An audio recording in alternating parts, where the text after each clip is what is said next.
Let's stand for the Pledge of Allegiance. Pledge allegiance to the flag of the United States of America and to the republic for which it stands, one nation, under God, indivisible, with liberty and justice for all.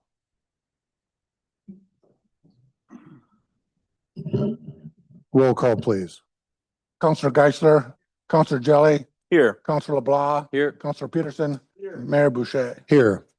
Do any counselors have announcements this evening? Okay, Mr. Mulder, would you like to go over a synopsis of the presentations that occurred at pre-agenda? Sure. Kevin Orm, our Director of Finance Administration, provided the second quarter financials, which takes a look at how we're doing on a budget on a quarterly basis. There's only one area that we were a little bit over budget, and that was in facilities. I think that's a matter of timing. We're spending some capital items in the first part of the year. We reviewed the capital improvement presentation. We've got some priorities that we need to set and maybe make a few cuts to balance the budget. And then David Wolf and I presented a report on maintenance of utilities and discussion about the 400-foot rule about whether to connect. Did you want David Wolf to give that presentation again? Don't think it's necessary. Okay. Yeah, those are the presentations then. Thank you. Next is public comment. We have a list here, at least the beginning of one. First person is Tom Bates, and on deck is Joanne Bates.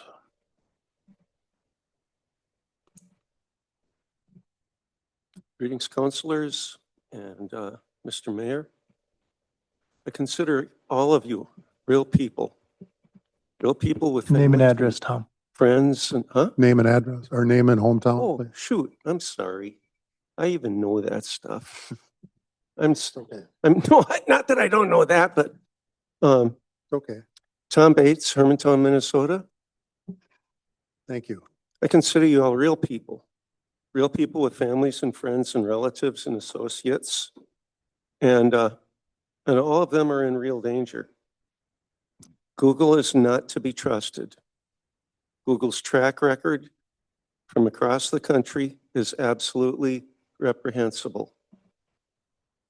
Not from what you've necessarily seen, not from what you've necessarily heard, but their track record from across the country is bad.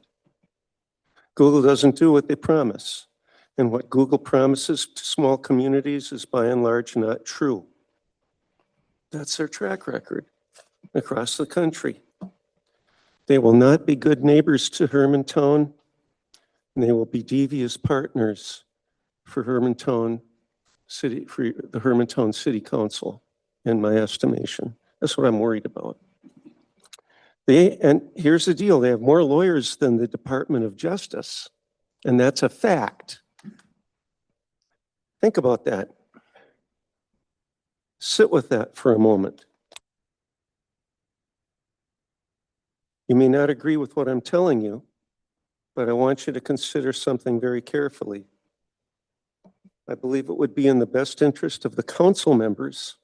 I would believe it would be in the best interest of Hermantown for you to slow down approvals for the data center, to take time and discuss among yourselves what you've learned in the last couple weeks. So think hard about what you're bringing into this community, because once it's here, we can't get rid of it. And once the permissions have gone beyond a certain point, you can't change your mind and say, we don't want that data center anymore. Because Google would just simply sue the daylights out of us, and we can't possibly fight them.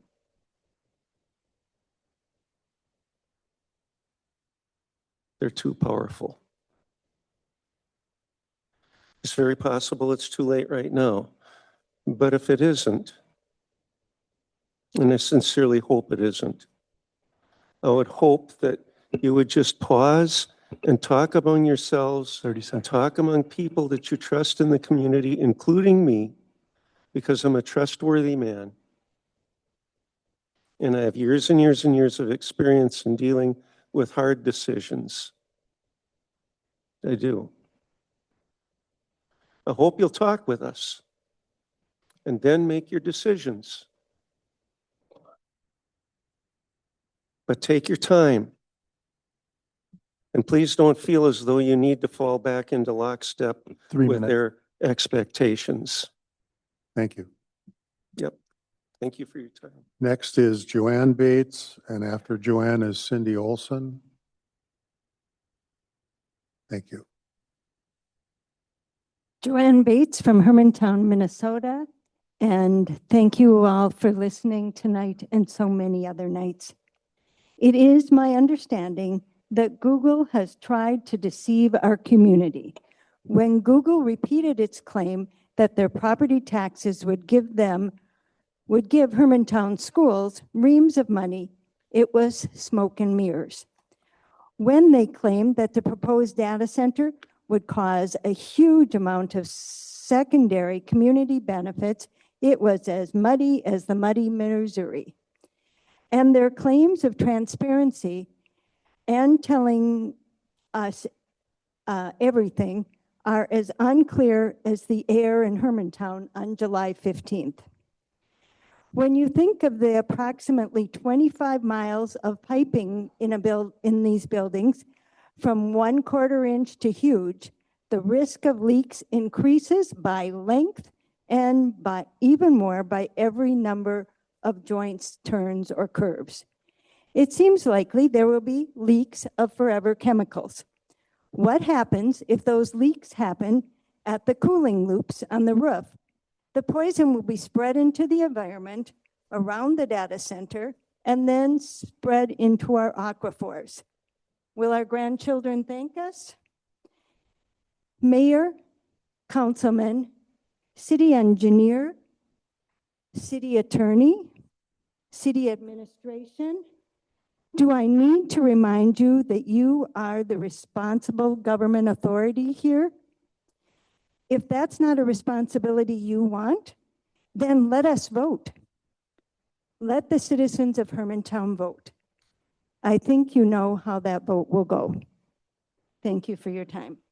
Thank you. Next is Cindy Olson, followed by Karen Harmon. Cindy has also 3 minutes from Nancy Kozlowski. So you'll have 6 minutes. Thank you very much. My name is Cindy Olson from Duluth, Minnesota. Mayor, City Council, and staff, good evening. Thank you for your time tonight. I'm here to ask a question. Do you listen to the news or have you done a Google search on the impact that data centers are having around the United States?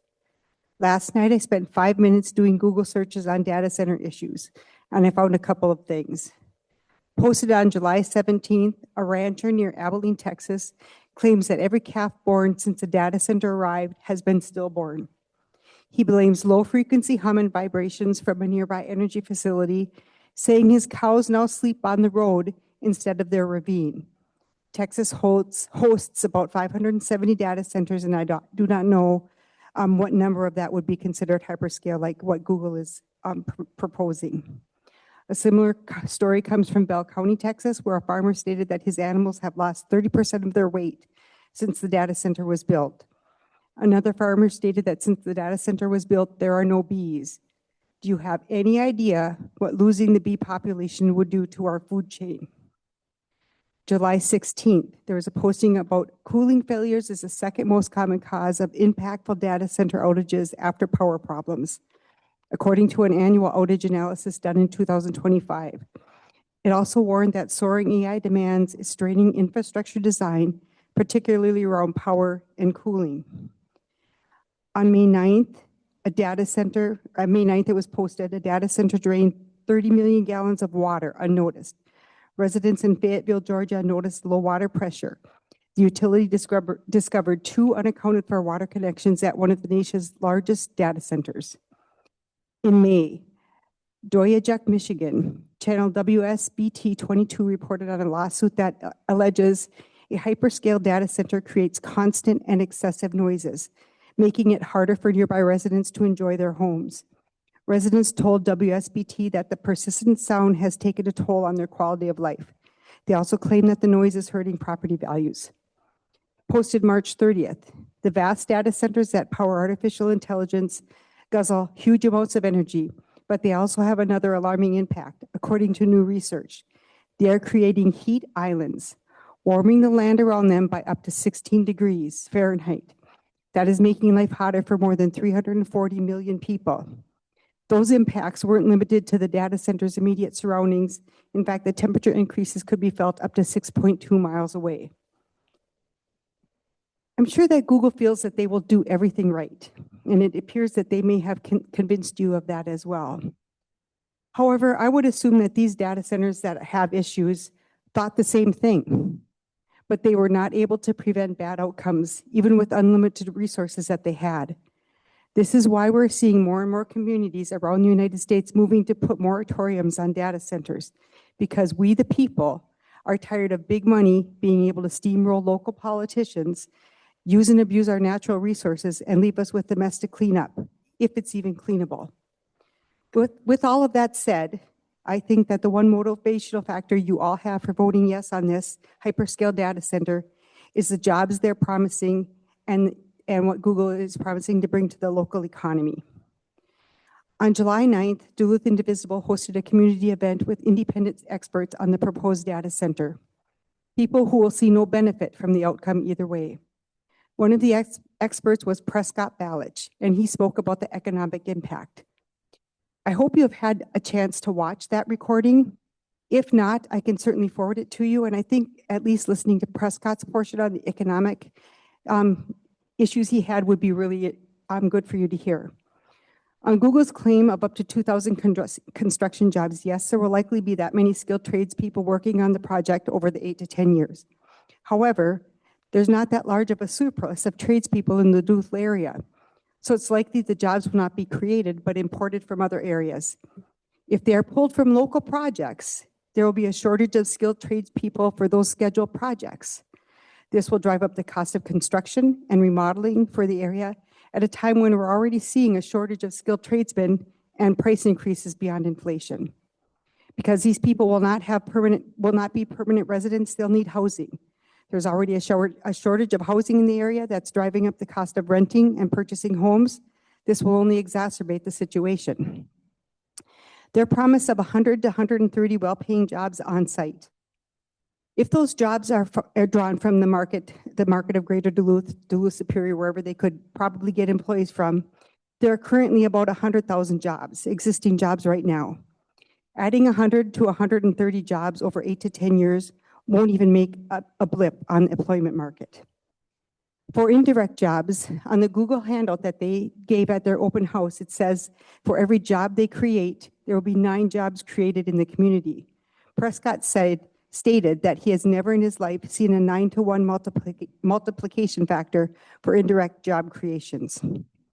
Finally, his last comment was on property value. Prescott stated during the 8 to 10 years of heavy industrial construction, property owners anywhere near the data center will be unable to sell their homes for market value. No one wants to live where big trucks fill the road, heavy equipment is running all day, and where dust and noises are inescapable. Let me be clear, Google wants what we have: our abundant water supply, access to the power grid, undeveloped land, people who work hard. They have a reason to paint a pretty picture of their proposal. But I hope you also consider facts from other experts who don't have a financial impact. 6 minutes. Thank you. Thank you. Next is Karen Harmon.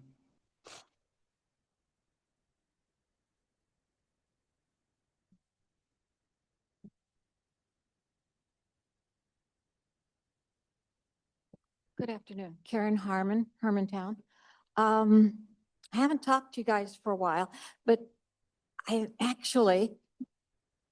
I forgot what I was going to say until I was listening at the work session that you just had before this meeting. And what struck me in the work session was how much you actually communicated. You ask each other questions. about several of the subjects, insurance, about some of the other things that were on the pre-agenda. But I have never heard you discuss why Hermantown is a good place for this data center. Never in an open meeting like this have you discussed it with us or an open discussion among yourselves. And that just blew me away. How can we, as a community, accept the data center when you, as our supposed leaders and supposed to look out for us and know what's good for us, are not communicating with us? There are still so many questions in the community about the data center and why it should be located here in Hermantown. It's not just a NIMBY. It's not a just not in my backyard. If you talk to people, people are saying it's not appropriate. It's not appropriate in the location you've put it. Not to say our backyard, I'm not living adjacent to it, but there should be a better place to locate the data center than in an area with trout streams, wetlands, and trees. Thank you. Thank you. Next is John Munter. And after John is Julie Pierce. Thank you. My name is John Munter from Orba, and I'm running for Congress. I noticed in the last 18th of July editorial of my opponents that none of them mentioned the data center at all, which is, I think, is unfortunate. And I did talk about the infrasound going out 2.5 miles like I did the last time I was here. But I think tonight I want to talk about jobs. It's an extremely difficult area to get a handle on, but I think we have to make some kind of stab at this attempt. Goldman Sachs in April of this year says that we're losing 16,000 jobs displaced per month, which isn't a lot of jobs, but it's a beginning. McKinsey's latest report in November 2025 says 57% of job tasks will be automated by 2030. Now, this is not jobs taken, this is tasks. So theoretically, all these people could still have jobs and their task would just be, one of their tasks would be taken. But it shows a problem by 2030.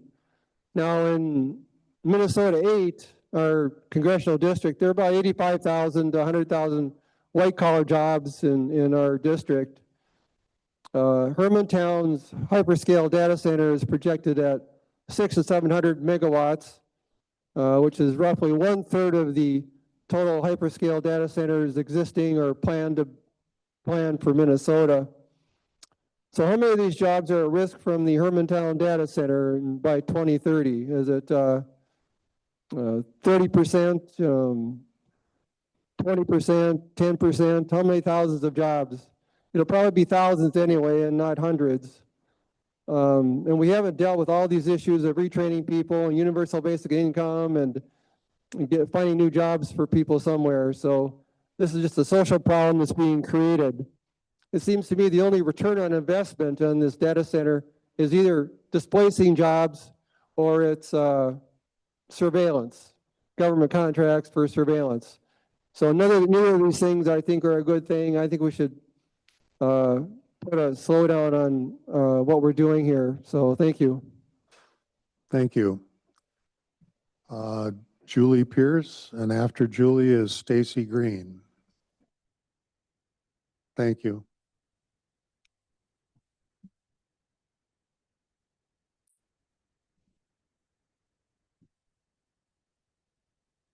Hello, Commissioners, Mayor. My name is Julie Pierce. I'm with Minnesota Power and I live in St. Louis County.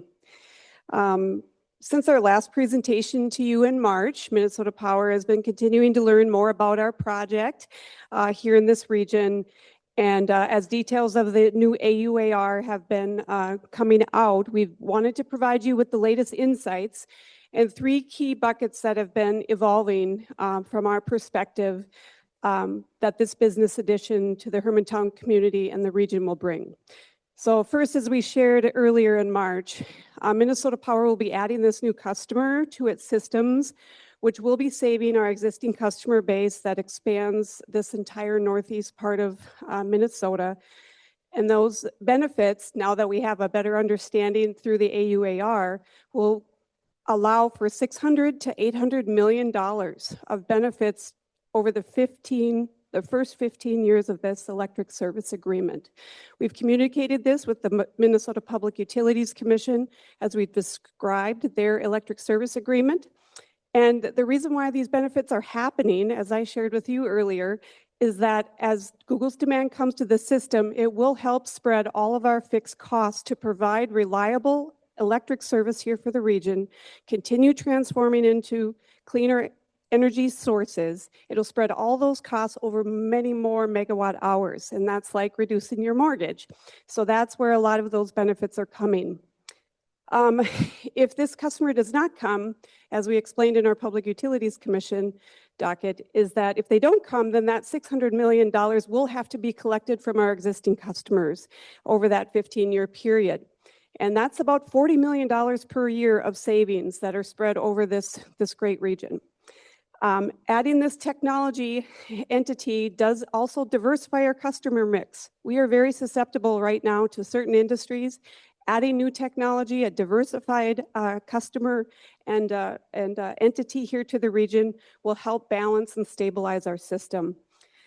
Those benefits, again, shared by all of the customers throughout our entire service territory, Hermantown, Solway, Duluth, and the surrounding communities. So simply put, if Google's not added to the system, our customers will ultimately need to bear the responsibility of those costs. The second bucket is wanted to make sure you knew about. It's new. It's a new local sales tax that brings new revenue in from any electric sales that we do to customers. So recent changes by the law that was passed, the land-breaking law last year in 2025, created a significant new source of local revenue related to data centers specifically. Under the previous law, qualifying data centers could receive a tax exemption. But as part of that 2025 legislation that provided key customer protections in the state, addressing both water, energy, and additional customer protections, that exemption was removed. So now they will be subject to that sales tax as we sell them electricity. So what does that mean? It means that any purchase that electricity by the Google Hermantown Center will be subject to those local taxes. And that's not anything that other manufacturing and industrial production processes have to pay. That's specific to data centers. Hermantown will receive 1.5% on every sale that we make to Google. And St. Louis County will receive 0.5%. This is in the law. This creates new recurring revenue stream for both the jurisdictions, county and yourselves here locally. And we will be collecting it on our bill from them. In addition to property taxes and other community investments, obviously, that are happening. The amount that's collected is determined by the sales tax rate I just mentioned, their electric usage, and our electric rate. Google's recently published electric usage in the AUAR. We were able to estimate this additional new bucket. And we understand that they're going to be ramping up over a period of time, but once they're up to their projected values stated in the AUAR, this would mean a couple of $1 million per year on the low end to Hermantown. And then the appropriate amount over to St. Louis County.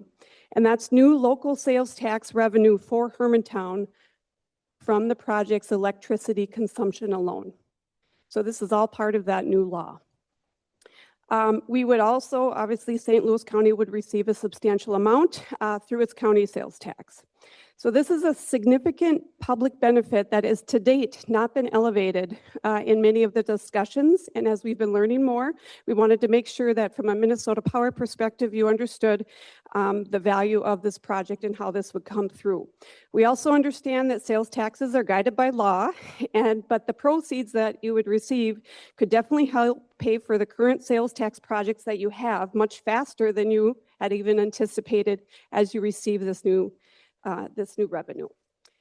And then thirdly, there is another additional property tax revenue from new electric infrastructure. 30 seconds.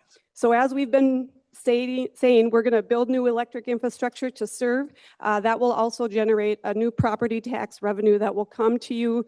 It's going to be split between the county and the city, about $120,000, we think.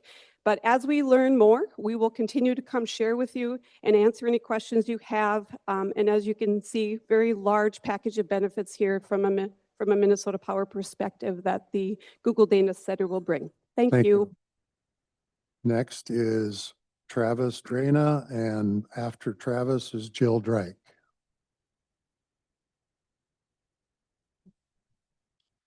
Okay, Mr. Thorsten. So he'll have 6.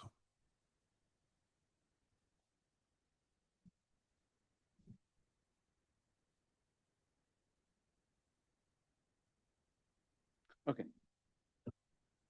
Just name and hometown, please. Travis Drana, Hermantown. Thank you. So that was actually an interesting discussion, and I appreciate Ms. Pierce and the Minnesota Power numbers coming in. The interesting part about it, I thought this just struck me, is that the statement that if the customer is not added, the customer being Google, this would cost us an additional 40 million per year, the Minnesota Power customers. Sorry. So that sounds kind of like an ultimatum to me. That's just the way it strikes me, which is just odd. The next thing I would like to just touch on, with the new data center power sales tax, will Google get a reduction due to the 700 megawatts of renewable energy that they're giving the project? So that would be something I think you'd want to clarify, is if they will be expecting a reduction. Based on the numbers from the AUAR, the total gigawatt hours per year was 4,467. Divide that by 8,760 hours per year, and you get 510 megawatts. So we have a pretty concrete number on the maximum power for the facility, so 500 megawatts. The on-site power generation is stated to be 16 generators. The older, last summer's Kimley Horn noise study gave us a size. It said 2.75 megawatts per generator, which is a good number. The largest on the diesel standby generators you can get are about 3.75 megawatts. So at the 275, with 16 of them total, 4 per building, that gives them the capability of generating 44 megawatts on site, which is 8.6% of the total demand. And that is stated as the worst case scenario. So my thought there would just be that the grid is reliable. That's been stated. But Ms. Pierce also informed me and pointed me to the reference where Google said they're participating in an on-peak power, like it's equivalent to dual fuel, but it's for these really large consumers, and they'll turn them off periodically. So for dual fuel, it's 4 hours at a time. If the data center does that, the question is, does it idle? 8.6% is basically, you can't really even run your cooling. Like everything is effectively idle. You could keep your disks running, but no GPU computing. So I would want to just be certain to clarify, Google says in their requirement, if they need to exceed 50 megawatts of on-site power, they would do an EIS. But there are loopholes, again, with on-site temporary power, which you can do. And what happens is you end up just paying fines. And if you look at the fines that Minnesota Pollution Control Agency charges, it's on the order of 13,000. That was for a couple months of running. 12,000, 13,000, 9,000. Hermantown has one Cirrus aircraft, air quality for 9,000. That was in July of last summer.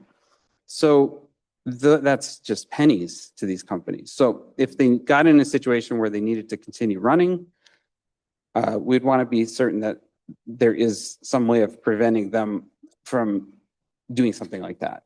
You know, because just running, bringing in more temporary generators. So that's a very real concern. Their numbers for CO2 output definitely align with that small amount. They allowed for 252,000 gallons of fuel, and they said 3,200 tons of CO2 per year. That gives them, of those generators, the 16, you have 80 hours of runtime. So however many, that's 2 weeks. So all of those numbers match up, but the worst case says that it's just 16 generators and 9% of their power. So I think that I would just want to definitely push that issue with them and really clarify if they have a plan. If they decided, hey, it's way more cost effective for us to keep running, which we know it is. There's no hyperscale data centers that go idle.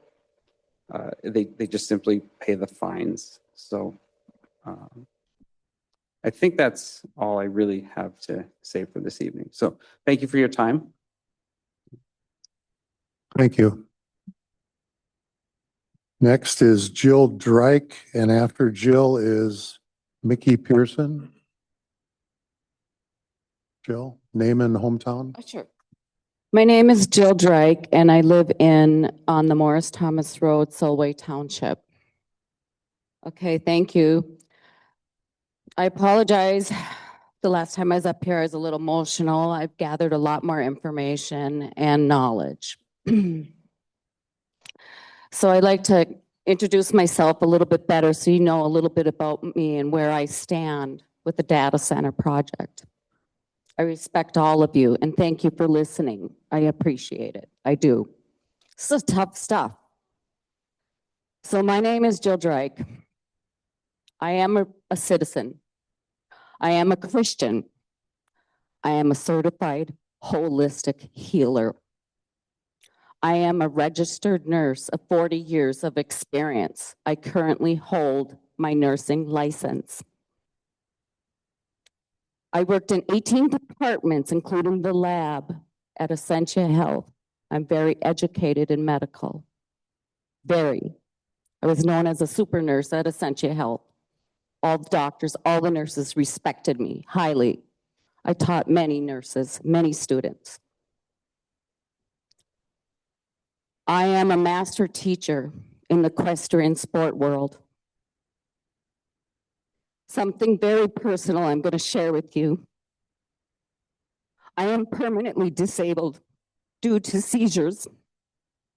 My seizures are not fun, and they're triggered by loud noises and bright lights, etc. Central nervous systems. It's very hard, and they are not fun. I am retired from nursing now due to my disability and due to my seizures. So I chose a different career to help manage townline property management. I volunteer with a 501c3 nonprofit educational organization located few miles from the proposed data center site. I wish to carry on my vision of agricultural businesses where I have 20 horses and 4 goats reside on the property. I have many students, many. My website is townlinefarms.org. You can see all the services that I teach, and I have staff that help me teach as well. I'm against all data centers as I am a country girl. I started the school in teaching agricultural services and healing with horses program for other disabled people and able-bodied students. And you are? Thank you. Irene? Almost done. I got you here. Thank you. Thank you. I love water. We all do. We all need it to survive. I love nature. I love people. I love all animals. And I love God. Medical now. It is a known medical fact that noise pollution that comes from data centers areas destroys central nervous systems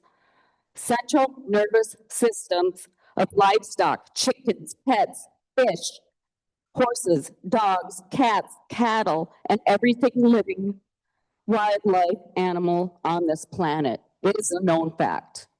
There's many studies. Medically, and most importantly, humans, central nervous systems, especially cardiac and neurological. I respect all members of the city council, but you ran for that position and you're in a tough position. You really are. Land and are valuable than currency and gold. It is not a tangible item and it is irreplaceable. Engineering, aerospace, engineering. I had a unique conversation with my brother this morning. He stated that all data centers built on this planet will be obsolete and abandoned because in the future, I asked why? And he stated that Google AI engineers have already designed data centers to be circulating in space, hovering over the world and monitoring every human being on Earth. So let's forget about the data center construction. Here, let's do something different. I recommend that we move forward. I recommend that we propose to move forward and preserve and reserve our land for nature parks, for tourists, for children and families to enjoy, preserving nature, agricultural education, teaching respect for our natural resources and creation, harvest festivals, gardening, teach our children and our children's children. Go on, educate. Knowledge is power. Lastly, Hermantown was a country before country was cool, right? That's why it was called Hermantown. Now you became a city. Now you're cool. And I love living here. But I have great concerns. A house divided against itself cannot stand, and I want answers. Thank you for your time. Thank you. Next is Mickey Pearson. And after Mickey is Don Lapointe.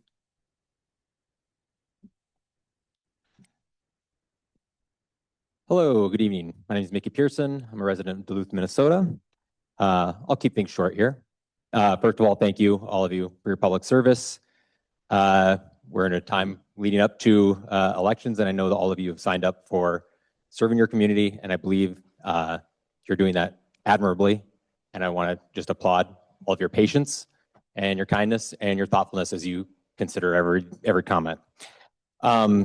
The one thing that came up in one of the earlier comments that I wanted to kind of address, the word ultimatum was dropped in response to Julie Pierce's comments.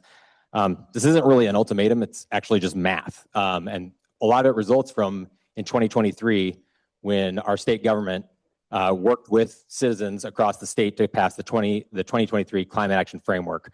And part of that means that by 2040, all of our utilities must have clean energy generation. So we are carbon free. And Minnesota Power needs to meet that as state law saying carbon free electricity must be their generation portfolio. And so to reach those goals, people need to pay for it. And Minnesota Power needs to have $40 million a year to be able to reach some of these goals. These are necessary upgrades in technology that hasn't been updated since the 1970s. It's winding down carbon producing power plants. And one of the ways we can do that is through an investment from a customer like Google when they come on and they bring 700 megawatts of clean energy generation to their portfolio. That helps us meet those climate action goals that our state decided that was important. And I believe many people in this room would agree that cleaner air and safer communities, resilient communities, bolstered by that investment, is a net benefit to all Minnesotans, not just those of us who live in Minnesota Power's service territory. So just wanted to clarify that, and thank you for your time considering this huge topic for our region. Thank you. Thank you. Next is Don Lapointe, and Don has 3 minutes seated from Virginia Lord, so that'll be 6, Joe. Thank you. Nathan Don- Hometown. Don Lapointe, Hermantown. Good evening, Mayor, councilors, and staff. Thank you for the opportunity to speak tonight. I'm going to open with an anti-limerick about hyperscale data centers. Data centers are massive and wide. With water and power they hide. They hum through the night and emit too much light, while our needs get pushed to the side. My envy continues to grow each week as other cities, counties, and states have had the foresight and backbones to institute 1 to 2 year moratoriums on hyperscale data centers. A moratorium would be a significant first step in rebuilding trust with the Hermantown community and our neighbors.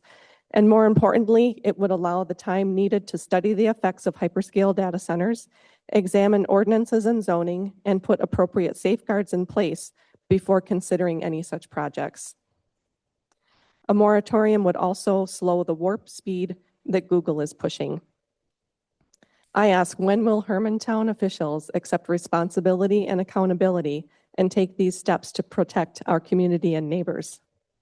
Hyperscale data center developers and operators demand the convenience of being located near power utility infrastructure and water resources. We need not sacrifice our property, our resources, our health, our well-being, our city of quality living for their convenience or greed. Hermantown residents are not willing to become a sacrifice zone for hyperscale data centers. Some may think this proposed hyperscale data center project has divided our community, attempting to pit our trades brothers and sisters against those who oppose the project. I would argue that instead it has been the catalyst that shattered political apathy, and not just at the local level. It has awakened and is uniting and strengthening our community and its resolve. Some have asked, what if it can be done right? I believe that ship has sailed. The opportunity to do it right has passed. I'm deeply concerned at the many steps that have been taken by the city administration, some commissions, and the city council, and with seemingly little due diligence, questions, and the tendency to deflect responsibility or accountability to other agencies like the DNR, MPCA, and EPA. It seems our city government has been twisting itself into a pretzel to try to accommodate Google. For those of you with eyes over 40 like mine, the pretzel is labeled with communications facility, 2045 comp plan, rezoning, NDAs, and AUAR, all actions that have been underhanded or misleading at a minimum. This heavy industrial project was referred to as a communications facility to make it more palatable. The revisions to the 2045 comp plan were inconsistent with the wishes of Adolph and Hermantown residents and the steering committee. Underhanded rezoning was done to try to fit a square peg in a round hole. NDAs have been used to help evade transparency or responsibility. An AUAR was performed, which is an insufficient environmental review for this type of project.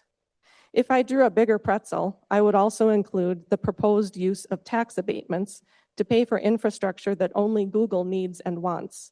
Yes, $4 trillion Google is looking for tax breaks. And I'd also include the misinformation about the promise of jobs and potential school district benefits.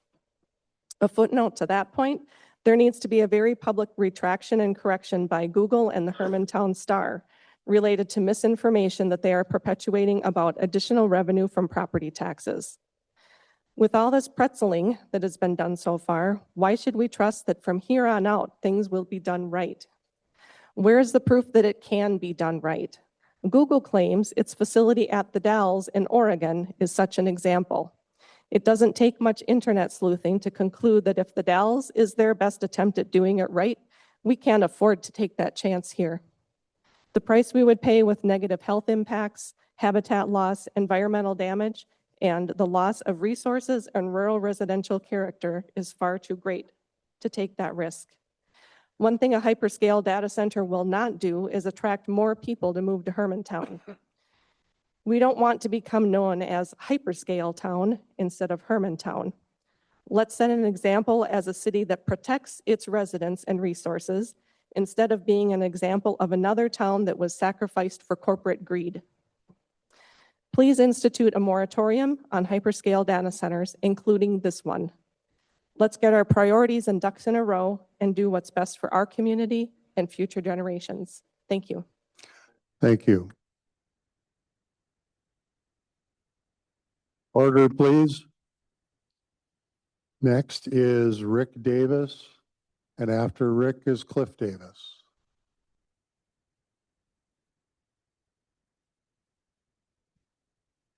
Name and hometown, please. Rick Davis, Hermantown. Well, I'd like to address you, Mayor. After the last time I was here and you were here, you said you would talk to me after the meeting, and you did. That was nice. We talked for about 10, 15 minutes. But, you know, I was thinking, when was the last time I got involved and came and spoke at a city council meeting? It was 45 years ago. And you were the only one that was around here then. Do you know what was happening in Hermantown 45 years ago?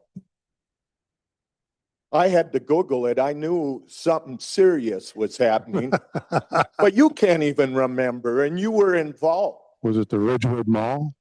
What's that? The Ridgewood Mall? No. Oh, okay. It was the police department. Do you remember now? Yep. What did they want to do? They? 45 years. Well, the city council. What did they want to do 45 years ago? They wanted to get rid of our police department. And I could not believe it. So I was 25 years old. Me and my brother had just built my house, brand new house. So I was paying taxes, probably more than most people in Hermantown. When you build a brand new house, you're going to pay high taxes, right? You know that. Okay. So I came to the meeting and I could not believe it. I thought this was really bad. They were going to have the sheriff's department run our police department or eliminate our police department. I was the only resident that came and spoke. And after the meeting, the police chief, Terry Alshafer, were you on the force then? Yes. Okay. So we were on the same side, right? Right? And we should be right now, right? Right. Okay, they agree. But anyways, after the meeting, Terry Alshafer came up and thanked me. I was the only resident that spoke, and not against or in favor, and I could not believe that. But thankfully, you decided to keep the police department. Now, you've been here, so serving the city, mayor a long time, city council, and the police force. And you've done a lot of good things. The soccer fields, the baseball fields, 2 hockey arenas, the YMCA, the parks, this building here, which is unbelievable. So, but your legacy will be this data center. And if it goes the way we all believe, it's going to be terrible. If it goes through, I mean, I've never been scared of anything. But after you were at the meeting and Andy was there at Grace Lutheran Church, it was unbelievable. It's 100 times 3 minutes. worse. 3 minutes? Yeah. Okay, I forgot. I got another 3 minutes. Lucky. Eh? Yeah. And So the name was? Deb Flynn. Deb? Okay. Thank you, Deb. I reclaim my 10 seconds there. He hasn't started your time yet. Oh, okay, I reclaim it anyways. Give me another 10 for thinking of that. But anyways, at that meeting, you were there and Andy were there. I was afraid of the data center. But after that meeting, it's 100 times worse. They're going to cut down 10,000 trees. And that's a small estimate. And they're going to fill in 14 acres of wetlands. Google said they're going to have 14 generators there. The experts say there's going to be 200 generators, and they're going to be the size of a building. Now, I and other people here have worked at the hospital. They got a generator there, you know, the size of a room. And when they start up that generator, you hear it everywhere. Can you imagine what it's going to be like when they got 200 generators running. And they admitted that they're adding chemicals to the water they're going to use. And they got a loop system, but they're adding, why do they add chemicals to it? I can't figure that out.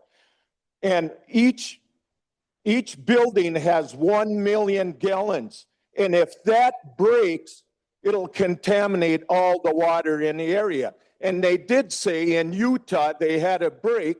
And aren't you worried about that? Aren't you afraid of that? And then, yeah, and then another thing. I noticed for every meeting, let's pledge allegiance. And what do you say? One nation under God. What do you think God would have to say about this? You know, I mean, well, think about it. You do everything in secrecy. You're elected to serve all these wonderful people, and you don't tell us about it. For 2 years, you work on it. I mean, you've done a lot of good things in Hermantown. You'd have a good legacy, but I'd be ashamed of this. And I hope it doesn't go as bad as I believe it's gonna, but how do you undo all of this? You know, I mean, I don't know. Thanks. Thank you. Cliff Davis.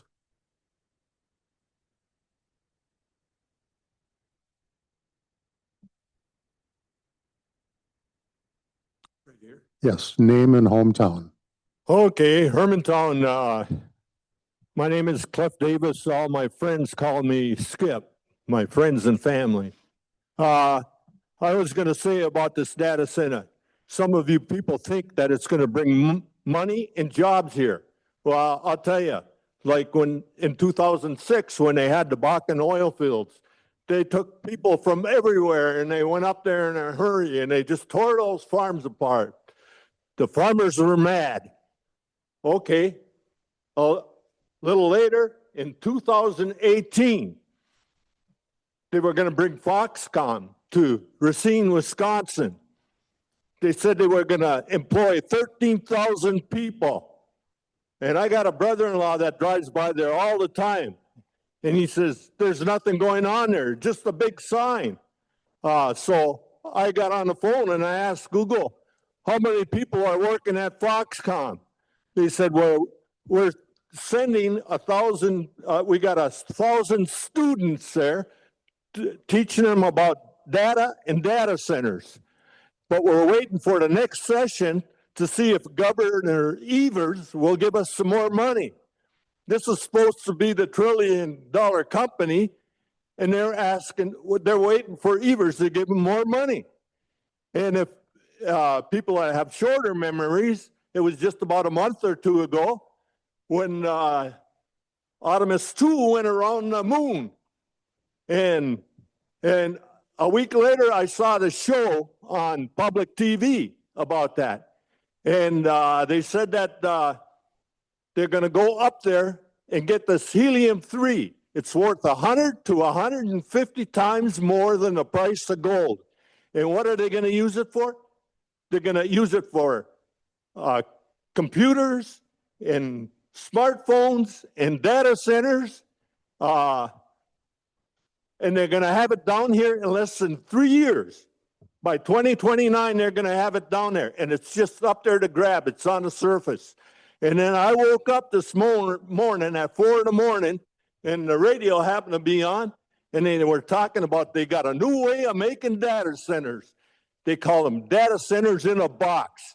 And they said they make them in this big box and they can shove them on an airplane and they can bring them to the battlefields or wherever they want to go with them. What I'm trying to say is this technology is changing so fast. So I got on the phone and I asked Google, how long are these data centers supposed to last? They said, well, we're hoping 10 years, but if they're not compatible, it might be 5 years or less. So what are we going to do with all this junk and toxic hazardous waste that's around the place here?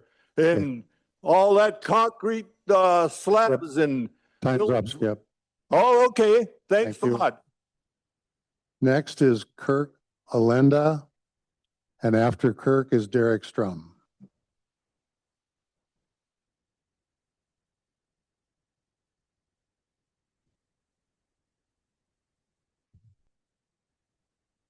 Hello, my name is Kirk Ilenda. I am a resident of Superior, Wisconsin, and I am Vice President of Business Development with Lakehead Constructors in Superior. I am here to speak in support of the proposed data center. At Lakehead Constructors, we are a 110-year-old construction company based in Superior, Wisconsin, with an office in Iron Range, and we employed skilled union tradespeople throughout northeastern Minnesota, many of which can work on this data center. We employ operators, carpenters, bricklayers, ironworkers, and pipe fitters, to name a few, but also HVAC, plumbers, and electricians work on these projects.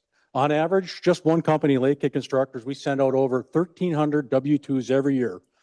These paychecks support the hardworking people and their families. In our case, at Lakehead Constructors, over 90% of our employees live within 90 miles of this radius right here. Many living in Hermantown, and many more of our ironworkers, carpenters, and millwrights have been trained right here in Hermantown at your local union training centers, ensuring that our workers are well trained and paid great wages with some great benefits. We currently have two projects right here in Hermantown. One is a water infrastructure project, and the other is putting up a new addition for the Ironworkers Training Center right here in Hermantown. As the region's largest employer of ironworkers, we know the importance of training them here and keeping them working in our backyard. The ironworkers in all of our trades are part of supporting our regional economy. And for us at Lakehead Constructors, it's supporting construction and maintenance. I want to talk about our regional economy a little bit more. The Iron Range is the hub for 80% of our nation's virgin iron ore that goes into our cars and our appliances.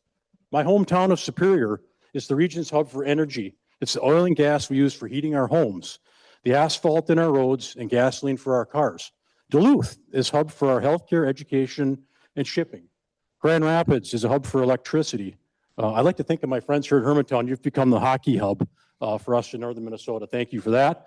But I also, I think of our region now as a chance to be a hub for data. Hermantown can play a huge role in our construction and regional economy. In addition to my role at Lakehead Constructors, I am currently this year's board chairperson of the Associated General Contractors of Minnesota. We're a statewide association of 350 plus general contractors and specialty contractors. At the AGC, our mission is to support a healthy construction market, safety, a growing state economy through advocacy and legislation, working with our community leaders and residents on the needs and benefits of construction projects. Our state has seen far too many construction projects go to other states. We want that to change.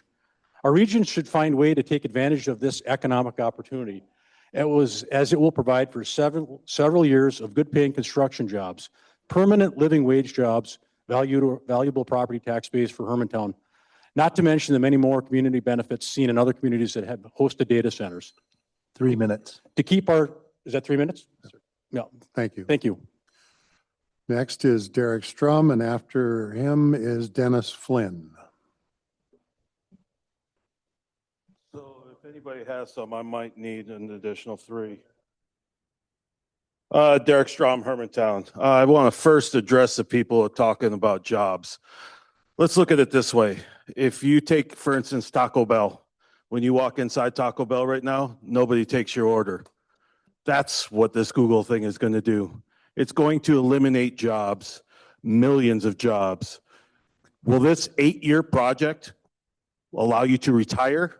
Will it put your kids through college? Because if your kids need to make a living, their base paying job, for instance, McDonald's, will no longer be there. Right now, we have people working there because technology hasn't made it cheaper yet. As soon as these start going in, these kids ain't going to have anything to go to work for. They're not going to get any worth ethics. And then, what are you going to do? You're already complaining that college is too expensive. Next, with Minnesota Power. You already doubled our rates when you changed to have to go green. You need to budget for what you got. You know better than Google. All you're doing is passing everything on to the consumer so you don't lose your profit margins. You can't say you need an additional $40 million per year when you've already given us the additional rate charges to go green by 2040. Now for the real reason I'm here, and I apologize to the people because as soon as I read this, I do have to run because I'm already late for work. Two of you weren't here last one. I tried to submit my resolution, but I was told I had to do it in a public forum. So this is resolution authorizing the community to receive compensation for property value loss and health protection due to the Google Hypercenter data center. Section 1, property value compensation. A landowner is owed compensation when zoning changes subsequently decrease the value of their property within a 15-mile radius of the hyperscale data center. The Minnesota Supreme Court has already ruled that such a decrease can constitute as taking under the Minnesota Constitution, requiring the government to compensate any affected owners. Case in highlighted was D. Cook versus Rochester International Airport Joint Board, case number A09-0969. 30 seconds. Thank you. Where the court has ruled that the government must compensate landowners for such a loss. 10% in property loss value due to recovery is considered substantial, especially when it impacts an owner's financial situation or property marketability, the courts have recognized.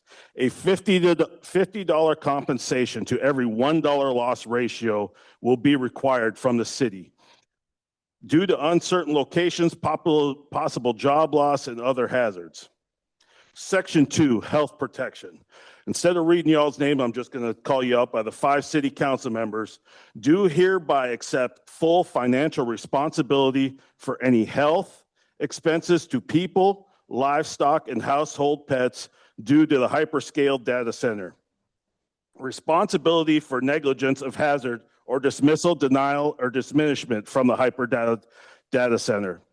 The Minnesota Supreme Court has ruled councilmen can be held responsible and liable for negligence in pertaining to circumstances, particularly when it comes to their actions that do not fall under discretionary function exemption.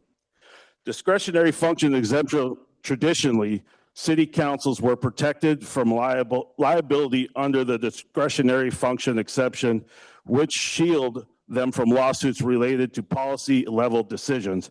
However, the recent ruling clarifies this protection is not absolute. Negligent actions. If the city council's actions do not strictly pertain to policy making, they can be held accountable for negligent behavior. This means that their decisions lead to harm and are not purely policy based. They can face legal consequences. Rezoning the property was negligent, as proven by residents bringing numerous examples of hazards to the community deriving from the hyperscale data center. Therefore, the 5 members of the city council will pay all medical expenses for humans and veterinary expenses for all livestock and household pets. Closed loop systems are not fully closed, as disclosed recently in Cheyenne, Wyoming, where the metadata closed loop data center flushed bacteria into the sewer system, thereby causing contamination of their water usage by the residents. Local residents here have provided the city council with numerous examples of closed loop systems drying up water aquifers and causing shortages. Therefore, negligence and dismissal by the council of the residents, proper enjoyment of their property, health of population, land use, health of livestock and pets, the 5 members of the city council named above will pay all medical expenses for humans and veterinary expenses for livestock and household pets. Whereas the authorizing agree to all terms in the resolution in the event the proposed hyper data sale in a similar or implemented. So I will leave this here for you all to decide.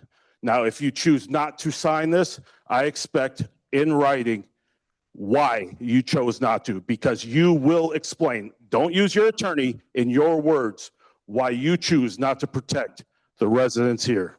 Thank you. Thank you. Next is Dennis Flynn, and followed by Peter Taylor. Name and hometown, please. Dennis Flynn. I live on 5867 St. Louis River Road. I live right behind the existing Arrowhead substation now. Bought our land there 38 years ago, 33 and a half acres. We added on to an old farmhouse and made a nice area for our family to live and everything. And then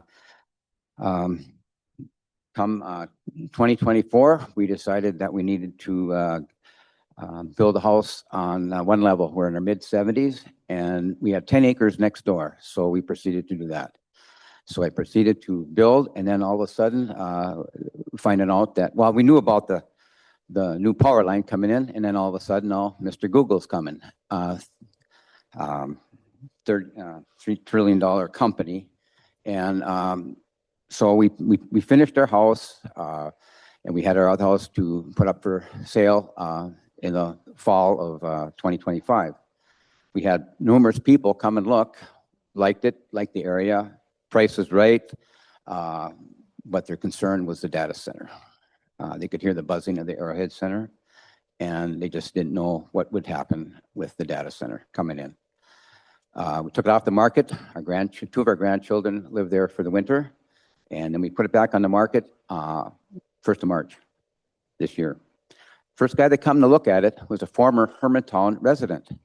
His family is here, his mom and dad, brother, but he married a gal from Spooner area, and they lived in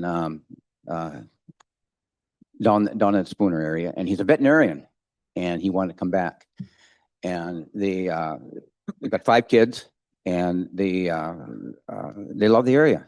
The wife come and looked, great. They're just ecstatic to stay there, to be there. He can't purchase the house, or he's thinking about purchasing the house, so he opt to rent it. He's renting for a year. He's going to research to see if he can afford it, if he can, or what happens with the data center. He started a new business here, and he still has his business and everything down in Ladysmith, and he's not giving that up. He likes that area, but he wants to be here, and his kids want to be here. So with that, everybody that's looked at it that's one of the things they said, the data center. What's it going to do? What's it going to do to the, and especially him, he's a veterinarian, animals. They got a lot of dogs. He wants to bring a horse in, he'll make a decision there, but it's a deterrent for what you're doing here. And with all the information, all these citizens have gone through and brought to you, do you guys actually get together and talk about it? I mean, yes, no? I mean. 3 minutes, sir. That's something that. And who was that? Are you signed up? That's please. Oh, are you? Yeah, that's it. I mean, you got to, you got to look at all that. Okay. It's going to hurt everybody here. It's not a city of quality living anymore. All the people around Solway Township, the valleys are going to go down.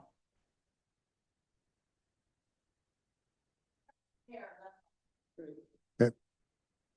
Next is Peter Taylor, and after Peter is Rebecca Grandorf. Yeah, Peter Taylor, Hermantown.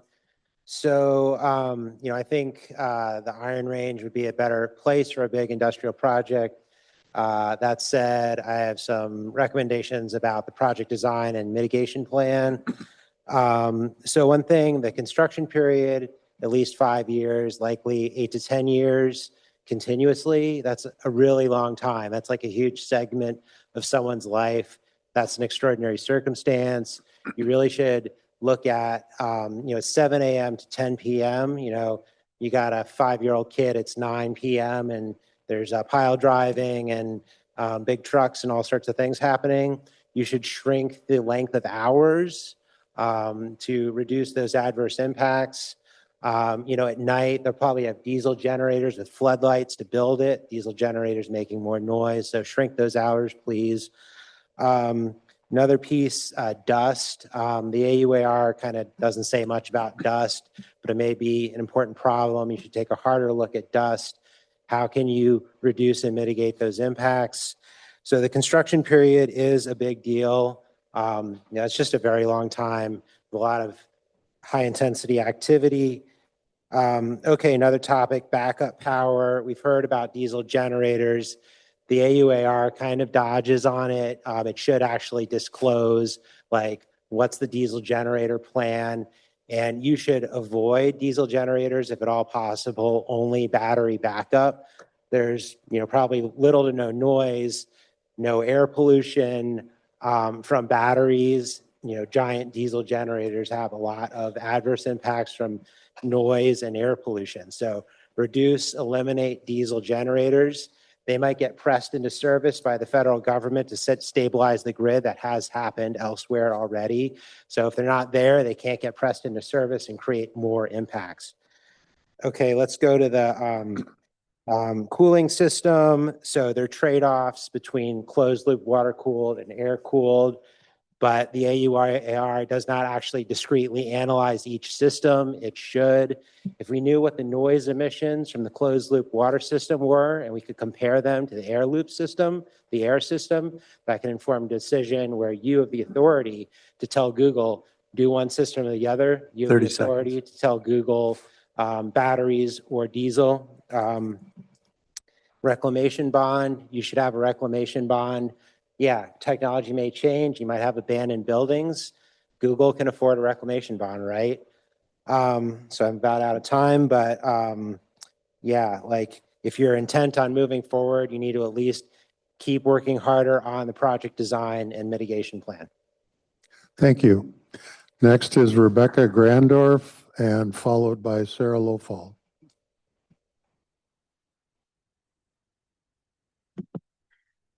Rebecca Gramdorf, Hermantown, Minnesota. Last time I talked to you guys, I talked about the project agreement and how it allowed for water to be drawn.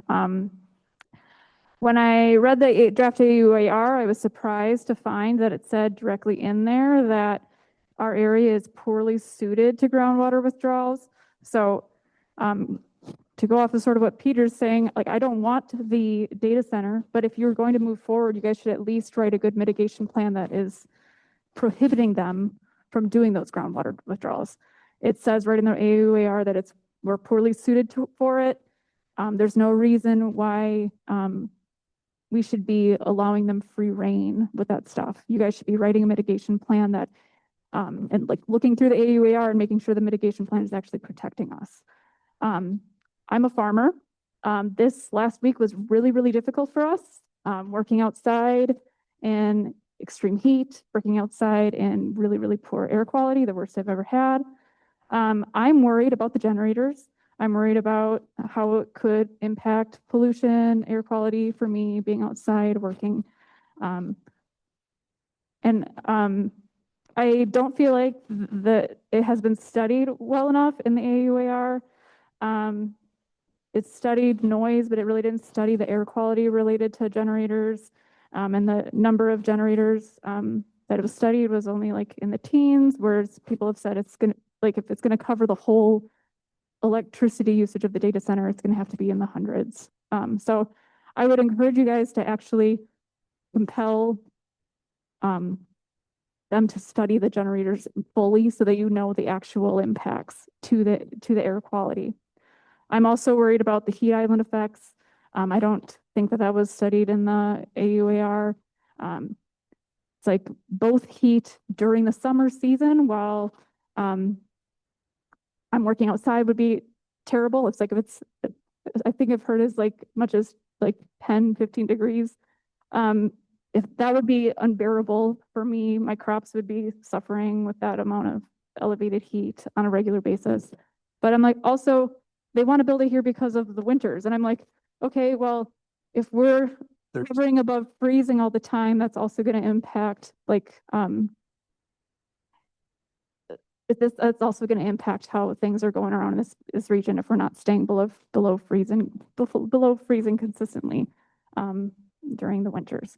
So there are things you should be studying, and I want to really encourage you guys to please read through the AUAR, make sure that you're writing a mitigation plan and making those choices like Peter talked about, and making sure that you're actually trying to protect us if you're going to move forward, which I hope you won't. Thank you. Next is Sarah Lofald and followed by Nate Ricard.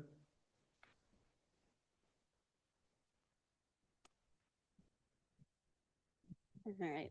My name is Sarah Lofald and I live in Hermantown. And my husband is going to cede his 3 minutes to me because I need some more time. So I wanted to speak a little bit about the charter commission that is being formed. When the charter was first brought up to me many months ago, I really didn't know what it meant. But after battling against a lack of information and transparency, I decided to learn more about it. And eventually, I helped gather signatures for the petition. I spoke with a variety of people, from Republican to Democrat, landowner to renter, blue collar to business owner. I learned that there were many people who felt equally unheard for a myriad of reasons. And I have come to realize our city is changing and our government needs to change with it. Our city was facing a similar change in 1974. Then the city of Duluth wanted to annex 2/3 of our home. With that sudden announcement, the residents of the town of Herman knew they needed to take action and made their voices heard.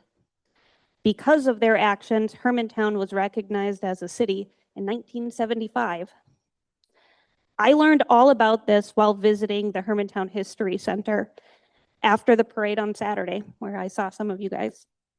I walked through the room and found pictures of my great-grandparents, grandfather, and our homestead. I saw my own name on a family tree next to other founding families. And I was struck by a quote from the news article announcing the newly formed city. It was done, quote, in the best interest of the public, or the best interest of the public would be served by establishing a city of Hermantown. I was one of the dozen or so residents of Hermantown that applied to be part of the charter. It was not a decision I took lightly. In fact, I waited until the last day to apply because I wanted to make sure I was doing it for the right reasons.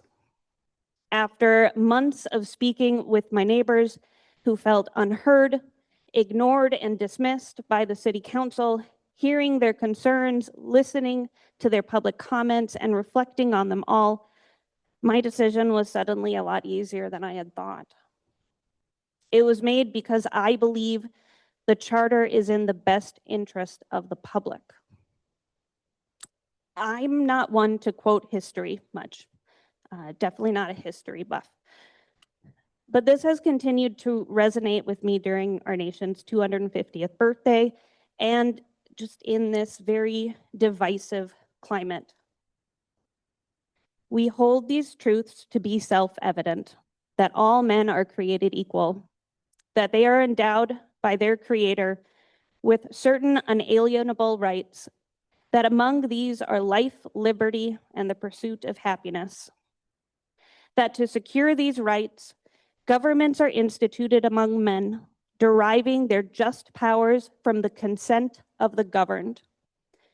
That whatever any form of government becomes destructive to these ends, it is the right of the people to alter or to abolish it, and to institute new government, laying its foundation in such principles and organizing its powers in such form as to them shall seem most likely to affect their safety and happiness.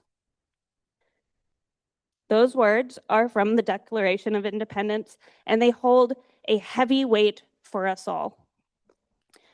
So whether or not I am appointed by the judge and given the honor to serve on this new commission as a commissioner, I will continue to work towards a more transparent and inclusive Hermantown that gives the residents a stronger voice. Thank you. Thank you. Next is Nate. Is there another list back there? This is the last one on this list. Hang on just a second till we get the list. We won't start your time. Thank you. Name and hometown, please. Nate Rickard, 4878 Trails End Drive, Hermantown, Minnesota. I just want to say I support the Hermantown Data Center. I'm a union pipe fitter by trade. I talked to a few people that I asked, are you coming to the meeting tonight that are union building trades today? And they're like, no, we're tired. It's hot out today. We're not going to be able to make it. But I just wanted to say that there are a bunch of skilled union trades that still support this project. But not to the detriment of hurting Hermantown. You know, we don't want to build it and hurt Hermantown either. So, but I still think there's a way of doing that without hurting Hermantown. I did go to a Stop the Data Center meeting last at Grace Lutheran. I thought it was really well done. I'd advise anybody that, you know, if you think a certain way, you know, look at why other people think the other way. I advise anybody to go to one. It was I thought, you know, I didn't know if I was gonna get killed in there or not, but I didn't. I survived. But I still think that there's a way of working together and making and engineering a lot of the concerns out of it. I really do. I don't know how you do that. I don't know if you can get a committee together with people that are for it and against it and come together and figure it out. But I think there's a way of still doing it and not wrecking Hermantown. I really do. That's all I got to say. Thanks. Thank you. Next is Emma Rickman, and after Emma is Jackie Dolans. Okay, thank you.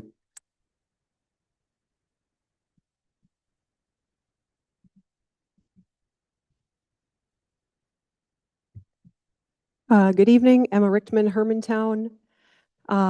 Actions speak louder than words, and the only actions I've seen thus far is tabling the agreements until after the environmental review is complete and the mayor voting no to amend the comprehensive plan allowing for the expansion of the urban service boundary to include all of Hermantown. Who of you are advocating for us? Do you know how utterly terrifying it was to think that some of you were ready to vote for the development agreements and tax abatement agreements as prepared? But for the incomplete environmental review stopping you, which was only brought to your attention by residents, it is my opinion that you would have passed them. Councilor LeBlanc, on May 18th, you asked for someone from the school district, if someone from the school district could come and explain the budget and how that money would be spent. Where are we in that? I'm not directing that at you, but I would like to see that as a resident, someone coming to present that. This is a relationship of extraction. Hermantown is the lowest hanging fruit. We have all that we need. We have all that they need and not have to spend too many extra pennies. We were not picked at random. We were picked because we fit a list of criteria. Hunting down the best location with Hermantown its prey, seemingly foolish enough to trust the fox. Google is loyal to their shareholders and their bank accounts. Google does not care about us. We are but an afterthought. They can tell you that they do, but they have more lawyers on retainer than there are ticks in the woods to squash the opposition. Thank you, Mr. Cluckert, for that one. This has never been about us. This has been about Google. If they cared, they would move on or bare minimum produce a development agreement that actually holds water. Our community is saying no. If you were ever thinking of saying no as council members, now is the time to speak up. Take the exit ramp. You hold in your hands the future of our community and the generations of all relatives that follow. Can I get some hands for a moratorium? What are we worth to you? As stated in the October 2025 special use application for Harmony Group LLC, the applicant shall pay an administrative fine of $750 per violation for any condition of this resolution. $750 is 0.000000186% of Google's annual revenue from 2025. That is 6 zeros. Is that what we are worth? I would lean into similar comments pointed out with Travis with the PCA. How many violations will they be afforded before the city says you're out? Or will that not matter after you've signed away our rights in this woefully insufficient development agreement? Hyperscale data centers, no matter where they are built, even in Minnesota, cannot be built safely or responsibly when the industry has zero oversight. We need actual experts to regulate this rising industry. And please understand, I mean this by no disrespect, but not by an insurance agent, an architect, a developer, a police officer, or a mechanical engineer, who I might remind you are taking in the fire hose of information on hyperscale data centers like the rest of us. And that is if you are choosing to devote the time and research a project of this scale and size deserves. Do you feel equipped to make a decision of this magnitude? When the environmental review laws were created, they could have never envisioned a hyperscale data center. Our laws are not up to date and too weak to fight the reality we find ourselves in. Are you truly comfortable with a loophole in the environmental review process to allow an AUAR to be the appropriate document to regulate this? Governor Jim Pillen of Nebraska today signed an executive order that taxpayer subsidies for large-scale data centers in Nebraska will end. While not a moratorium, this order will suspend state tax incentives and note the creation of a state-level task force to propose additional safeguards to protect the state's natural resources from data center use. Additionally, in April of 26, Nebraska lawmakers approved a separate bill aimed at increasing transparency, requiring data centers to annually report their names, owners, developers, physical size, location, annual electricity demands, and water usage, and any sales and use tax exemptions they receive. Just recently in Council Bluffs, the mayor, Jill Shudak, proposed a 12-month moratorium on data center projects as to update the data center ordinances regarding building standards and water usage, and unfortunately, the rest of the council declined that. In April of 25, did you know that there was a hyperscale data center proposed for the city when you unanimously approved Ordinance 2025-10, amending Chapter 2 definitions on communication services facilities? Do you have reservations about that ordinance now that it's approved? Does it concern you that it is a blanket statement regardless of a data center's footprint, water use, and electricity consumption? In April of 2026, Lynn County, Iowa supervisors accused Google of blindsiding them by moving to annex the proposed site to Palo, Iowa. The annexation would avoid regulations and economic demands that the county had insisted on for the project. This is who you are being courted by, a corporation that values profit over people, that will bend the system to its favor. Dr. Seuss is attributed with saying, "Sometimes you will never know the value of a moment until it becomes a memory." We have value right here, right now, and I'm demanding you do better in this moment. Don't let the roots of what defines Hermantown, our rural character, become a memory. You owe your constituents representations, and your actions need to align with it. Thank you. Andrea Dingman.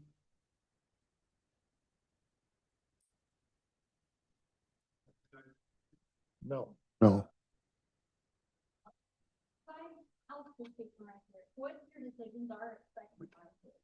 Okay. But if you are going to speak, you need to do it from the podium.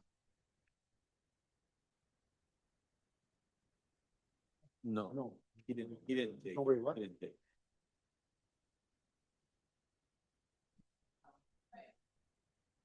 Thank you. Name and hometown, please. 4204. What do you think about a data center, Eddie? That it's going to affect our water. Do you want to drink dirty water? No, Do you want anything coming over and affecting you? no. I don't like how the data center is getting built. I don't like how it's getting built. Anyways, I don't like how the water and they're stealing our water. I don't like how they're getting built and taking our water. You're affecting their future, and I hope you all are going to be accountable for that, because that's absolutely abominable. That's all I got.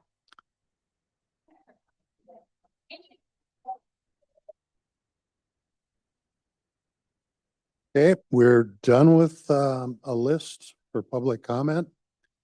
And we will move to the consent agenda. Consent agenda is minutes approval or correction of the July 6th, 2026 City Council minutes and accounts payable. Approved general city warrants from July 1st, 2026 through July 15th, 2026 in the amount of $674,000, $509.67. Do we have a motion? Motion by Counselor Geisler. Is there a second? I'll second. second by Counselor Peterson. Roll call, please.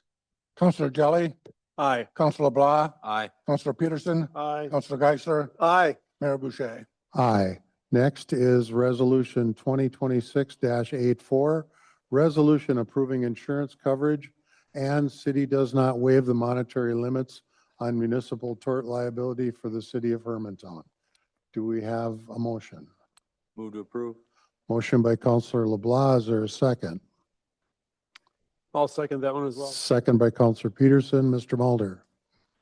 So the city annually renews its insurance in July. We went out with a new agent. We are purchasing our workers' comp with the League of Minnesota Cities. And the league will be providing a rebate, and the insurance agent has said that they would reduce their fees so that the league's rate wouldn't be the same as what Bitco would have been. Then this also resolution does not waive the liability limits set by the state. Thank you. Any questions or comments? I do not personally gain from this resolution, but just due to my nature with the agency, I will step out for any discussion and voting. Thank you. Mr. Mulder, this monetary limit declination is something we have to do annually to comply with state law? Yes, we do. Because the state law allows us to increase our liability if we wish to. That's correct. Okay. Any other questions or comments from council? I'll just report, I had a few questions regarding the valuation of some of the properties that was answered during our pre-agenda. And any other action from council? We have one person who wishes to speak on this matter, Karen Harmon.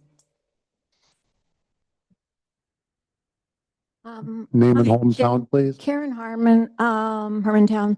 This really troubled me that the question was asked, and I thought it was excellent, about what would happen if we increased our deductible from $10,000 to $20,000. I don't know about you guys, but I've increased my deductible on my homeowner's insurance and my car insurance because it costs more and more every year.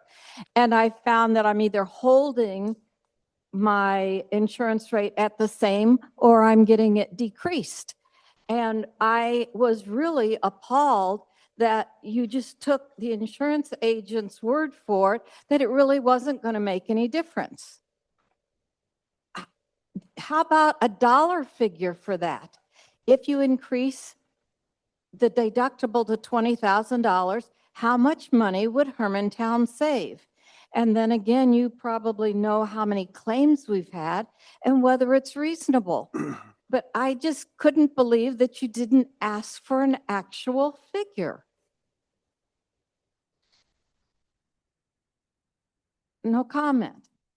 That's, I guess, that doesn't surprise me because we never get any feedback when a question is raised or a concern is raised with the city council. But did you put it out to a bid? Would you put it out to a bid? Or are we just going with the same people that have been covering us for a number of years? As a citizen who's paying my taxes and would like to know how much that deductible change would make, why not find out and let us know? Thank you. Thank you, Karen. Mr. Mulder, would you comment on the changes in insurance companies and the bidding process? So a month or so ago, we went out for proposals to receive proposals for insurance agents. Those agents then are charged with going out and purchasing insurance, which is in the best interest of the city. Specific to the question is like, we did not have an answer specifically tonight as to what the difference was from $10,000 to $20,000. But, and then it would just be a matter of estimating how many claims you would have to determine at what point in time is the breaking point on that. But that's something we can check into. We certainly could look into that. And just to note that the two insurance providers that we're approving tonight are not the two providers that we had last year. for League of Minnesota Cities and We had League of Minnesota Cities for our property and casualty insurance. We had Bitco for our workers' comp. This year, we're going with the League of Minnesota Cities for both property and casualty and work comp. thank you. So we have changed based on market analysis. And Any- the agent has changed as well. Yes, the agent has changed. Anything else from council? Roll call, please. Councilor LeBlanc, Aye. Aye. Councilor Peterson, Councilor Geisler, No? Aye. Follow-up. There's none.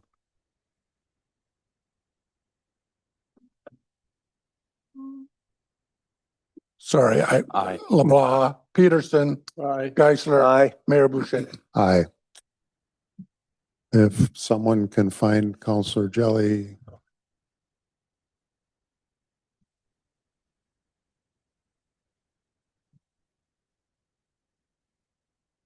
Next is Resolution 2026-85, resolution authorizing and directing mayor and city clerk to execute an acceptance of easement agreement to the city of Hermantown from trustees of the Diocese of Minnesota Incorporated for the Hermantown Lightning Drive Improvements and Trail Project. Is there a motion? I'll move to approve. Motion by Counselor Geisler. Is there a second? I'll second. Second by Counselor Jelly. Mr. Mulder. So as you know, we are continuing to work on Section 14 Lightning Drive Road Improvement and Trail Project. This would give us easement from the church to connect the trail from the intersection of Stebner and Maple Grove down to Lightning Drive. Thank you. Any questions or comments from council? Is anyone signed up? Roll call, please. Councilor Peterson, Aye. Councilor Geisler, Aye. Councilor Jelly, Aye. Councilor LeBlanc, Aye. Mayor Boucher. Aye. Next is Resolution 2026-86, resolution approving request for proposals for city attorney civil services. Do we have a motion? I'll make a motion to approve. Motion by Counselor Peterson. Is there a second? Second. Second by Counselor LeBlanc. Mr. Mulder. So the city engineer will be leaving the services. City attorney. Yeah. Bad news, David. The city attorney is leaving the services of the city at hopefully around the 1st of October. So we're going out for proposals. This RFP does ask that the law firm have a presence within a reasonable driving distance so that we can confer with that person in person on a as needed basis. Thank you. Any questions or comments from council? No one signed up. Roll call, please. Councilor Geisler, Aye. Councilor Jelly, Aye. Councilor LeBlanc, Aye. Councilor Peterson, Aye. Mayor Boucher. Aye. Next is 2026-87, resolution approving pay request number 4 for Keene Creek Trail Segment 4, construction to Vite Company in the amount of $299,394.02. I'll move to approve. Motion by Counselor Geisler. Is there a second? I'll second. Second by Counselor Peterson. Mr. Mulder. This is for the work that's being done on the trail in King Creek Park and then north of Morris Thomas in between Johnson and Morris Thomas Roads. Thank you. Any questions or comments from council? Anyone signed up for this? Roll call, please. Councilor Jelly, Aye. Councilor LeBlanc, Aye. Councilor Peterson, Aye. Councilor Geisler, Aye. Mayor Boucher. Aye. Next would be a motion to recess. Move to recess. Motion by Counselor LeBlanc. Is there a second? I'll second. Second by Counselor Jelly. All in favor, say aye. Aye. Aye. Thank you.